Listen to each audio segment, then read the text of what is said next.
முதலமைச்சர் ஜோசப் விஜய் அவர்கள் ஊடகத்துறையிலிருந்து வந்தார். குறிப்பாக அவர் சினிமாவிலிருந்து வந்திருக்கிறார். ஊடகத்தை எப்படி கையாளணும் அப்படிங்கிறது அவருக்கு ரொம்ப முக்கியமா தெரியும்னு நம்ம நம்புறோம். தமிழ்நாட்டுல இருக்கக்கூடிய ஊடகங்கள் அறத்தை கடைபிடிக்கிறதா? ஒரு செய்தி வெளிவருகிறது. அரசு லஞ்சம் குடுக்குறவங்கள கண்டுபிடிச்சு குடுத்தீங்கன்னா, ரூ. 1,00,000 பரிசு குடுக்கும் அப்படிங்கிற ஒரு செய்தி. அது ஒரு பிரபல பத்திரிகையும் இதை வெளியிடுகிறது. இன்னொரு பத்திரிகை இது பத்தி அரசு எந்த விவரமும் வெளியிடல, எந்த அரசாணையும் வெளிய வரவில்ல அப்படின்ற ஒரு தகவலும் வருது. இது உண்மையா? பொய்யா? அப்படிங்கிறது குறித்து அரசும் எதுவுமே வெளியிடாம இருந்துட்டு இருக்காங்க.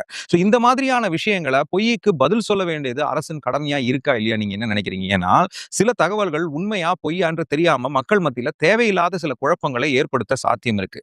அதே மாரி ஊடகங்கள் அறத்தோடு செயல்படுகின்றனவா? ஒரு பேட்டிக்கும், பத்திரிகை சந்திப்புக்கும் உட்கார்ந்து இருக்கக்கூடிய நேரத்துல, உட்கார்ந்து இருக்கிறதுக்கு, பேசுறதுக்கு முன்னாடி ஒரு காவல்துறையினர் வந்து இப்படியெல்லாம் கையெல்லாம் வச்சுட்டு இருக்காங்கன்றதெல்லாம் கவர் பண்ணி அதையெல்லாம் வெளியிடுறாங்க.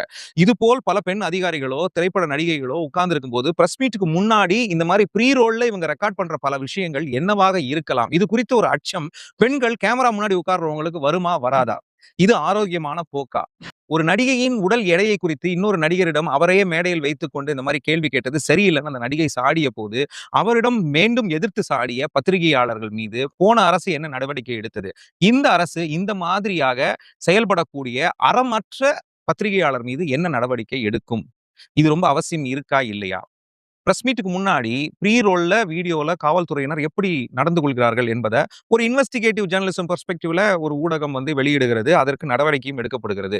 இதே போல பிரஸ் மீட்ல, ஊடக சந்திப்பிலேயே எம்.எல்.ஏக்களும், மந்திரிகளும், அரசியல் தலைவர்களும் அவர்கள் பேசுவதும் மக்களுக்கு சரியா விடை அளிக்காத விஷயங்களுக்கும் அரசு நடவடிக்கை எடுக்குமா? எடுக்கணுமா? வேண்டாமா? ஊடக அறம்னா என்ன நினைக்கிறீங்க? அரசு இதுதான் சரியான தகவல். நீங்க ஏதாவது பார்த்தீங்கன்னா, இந்த அரசு வெப்சைட்ல பாருங்க. மக்களுக்கு டிஐபிஆர் வெப்சைட்ல இருக்கிறது மட்டும் தான் அரசின் உண்மை செய்தி. அது இல்லாத செய்திகள் எல்லாம் ஃபேக்கா இருக்க வாய்ப்பு இருக்கு. புரளியாக இருக்க வாய்ப்பு இருக்கு. இதை நம்ப வேண்டாம் அப்படின்றத செய்தி மக்கள் தொடர்பு துறை அமைச்சகத்திலிருந்து அமைச்சரோ, அங்க இருக்கக்கூடிய அதிகாரிகளோ, அதிகாரப்பூர்வமா ஒரு செய்தி வெளியிட வேண்டுமா? இல்லையா? அது தேவையா? இல்லையா? நீங்க என்ன நினைக்கிறீங்க? ஊடக அறம் தமிழ்நாட்டில் இருக்கிறதா? அதற்கு தமிழ்நாடு அரசு ஏதாவது நடவடிக்கை எடுக்க வேண்டாமா?